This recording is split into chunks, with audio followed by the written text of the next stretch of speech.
Joining me is veteran UFC welterweight Rick Story, who fights Tarec Saffiedine in a couple of weeks at UFC FIght Night 88. Rick, welcome to the show. Thanks a lot. So the last time you fought, it was a long time ago. Reebok wasn't even a part of the UFC, USADA wasn't around, Johnny Hendricks was the welterweight champion. A lot has changed since you last fought. Now we know what's happened in the UFC, but what's been going on in your life in the past year and a half? The only thing that's been going on is just getting healthy. Well, actually, I was training for Eric Silva, so it was get prepared to fight Eric Silva, and then I got hurt, and then I was sitting on the sidelines. It just seemed like everyone's fighting, and I'm just sitting on the sidelines, so I was just anxious to get out and get fighting again. Mm-hmm. And I've taken a couple of PR classes, so we're going to practice something right here. I'll pretend to be your PR guy. You're going to get asked this 100 times during fight week about ring rust. That's going to be super annoying for you. So let's figure out a way to answer this question. So what do you got? How are you going to answer the question of ring rust? Ring rust? Well, it's going to get knocked off when I get back in there, if it's a true thing or not. I don't know. I just think the whole ring rust thing is a psychological thing. Just not, if you're going in thinking about not fighting for a long time, then you're going to go out and fight like you haven't fought in a long time.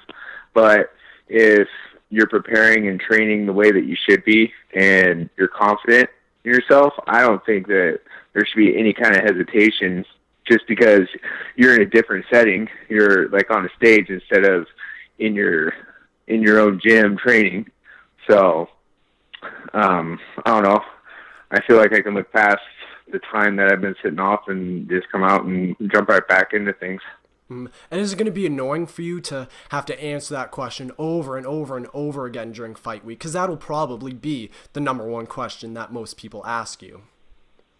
Well, definitely if people tune into this and hear what it just said, hopefully they can just plug that in. But, yeah, it'll probably get annoying. Yeah, I have a piece of advice. Just tell them right off the bat, well, the UFC does a good job maintaining their rings. I don't think there's going to be any rust. Just kind of play it off as a joke. That way nobody asks you that again.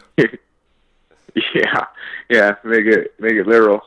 Yeah, so the last time you fought Gunnar Nelson, and I think it was a dominant win. It ended up being a split decision, but I think everybody thought that was a clear win for you. But since there's been so much time since that fight, it kind of feels like you've been forgotten in the welterweight division. Are you worried about that, or does that kind of not matter to you, that this performance against Tarec Saffiedine will just get you right back into things?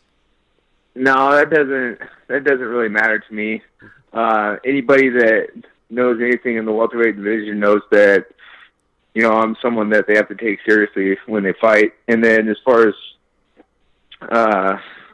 people viewing or fans or whatnot, I'm sure when they see this fight that they'll get captivated again and be excited once more, just because I can't change who I am and how I go out there and perform. It's just kind of I get hit and then it's on. So we'll see. Yeah, and the amazing thing about you is that you have 6 losses in the UFC, but right now you're ranked higher than almost every single person that you've beaten other than Damian Maia. You've been able to stay in the UFC and at the top of the welterweight division for so long. How have you been able to do that? Because whenever you lose, you just come back and win another fight. You've been very consistent throughout your whole career.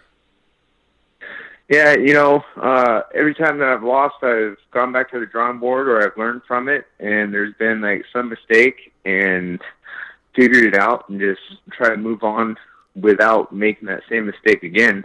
And, I go out with different game plans every fight for different fighters, and just as long as it's the right one, I usually come out on top. Now, you have one of the most interesting nicknames in the sport, the Horror Story.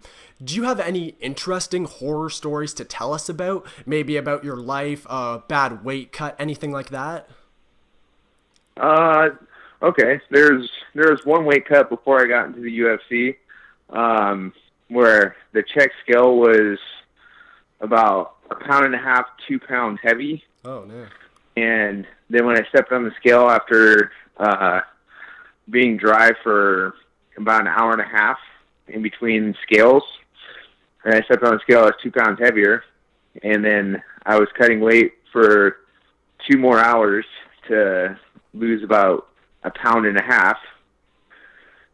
And it was the worst thing on the planet. My kidneys were hurting, and I just never wanted to see another sauna again.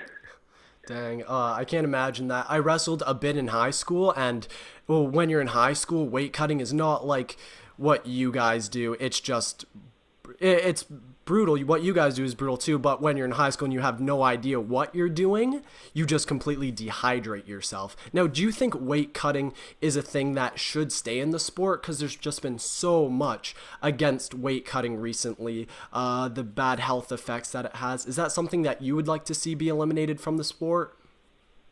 Not necessarily, just because, just like in wrestling, it teaches kind of discipline that you can't get in any other sports. I don't know. I just think it's more impressive for a person to be able to cut weight and perform, but maybe not as drastically. Maybe not as much weight, but shoot, when I first did it, that horror story that I was telling you about, I cut 22 pounds in about an 18-hour period. Dang. And that was like the worst thing on the planet. So I learned, like we were saying earlier, like me learning from like experiences. Yeah, I've never done that again. Wow. So you have a history training at TriStar. You trained with George St. Pierre in his lead up to Johnny Hendricks' fight. Rory McDonald is the last person to beat the person you're fighting next, Tarec Saffiedine. Have you been able to talk to Rory McDonald, maybe get some advice from him? No, I haven't even reached out.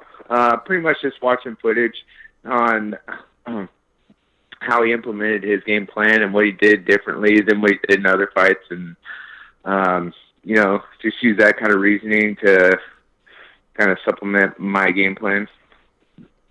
And what did you see when you watched the tapes? Is there anything that Saffiedine does that you can kind of point out? Because he's a very good overall fighter.